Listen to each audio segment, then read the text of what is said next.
শান্তর কাছ থেকে মাসুদকে অধিনায়কত্ব শিখতে বললেন পাকিস্তানের সাবেক ক্রিকেটার বাসিদ আলী।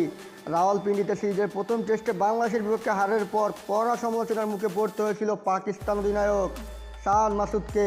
দ্বিতীয় টেস্টে ব্যাট হাতে খুব একটা ভালো করতে পারেনি পাকিস্তান। 274 রান করে প্রথম ইনিংসে অল আউট হয়েছে তারা।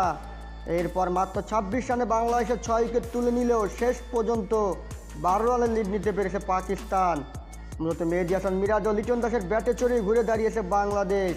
পাকিস্তানের এমন ব্যর্থতার পর পাকিস্তান অধিনায়ক শান মাসুদকে একাত নিয়েছেন পাকিস্তানের সাবেক ক্রিকেটার বাসিদ আলী। তাকে বাংলাদেশ দলের অধিনায়ক নাজমুল হোসেন শান্তর কাছ থেকে অধিনায়কত্ব শিখতে বলেছেন। এমনকি মাসুদকে থার্ড ক্লাস অধিনায়ক বলতেও দ্বিধা করেননি। বাংলাদেশ দারুণভাবে ঘুরে দাঁড়ালো দল হিসাবে টাইগারদের কৃতিত্ব দিতে চান না তিনি। নিজের ইউটিউব চ্যানেলে বাসিদ আলী বলেছেন, বাজে অধিনায়কত্বের কারণে বাংলাদেশের জুটি লম্বা হয়েছে। এখানেও আমি বাংলাদেশকে ক্রেডিট দিতে চাই না, এটা পাকিস্তান অধিনায়কের ব্যর্থতা। থার্ড ক্লাস অধিনায়কত্ব দেখছি আমরা।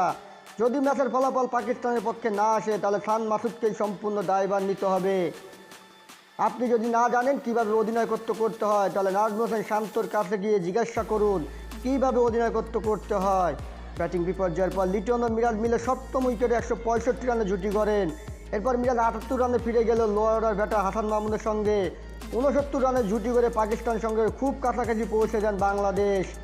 লিটন দাস আউট হয়েছেন 138 রান করে। টাইগারদের এমন লড়াইয়ের প্রশংসা করে বাসিদ আরও বলেন, বাংলাদেশ ক্রিকেট দল যে লড়াই এবং চেতনা দেখতে পাচ্ছি সেটি দেখে ভালো লাগছে।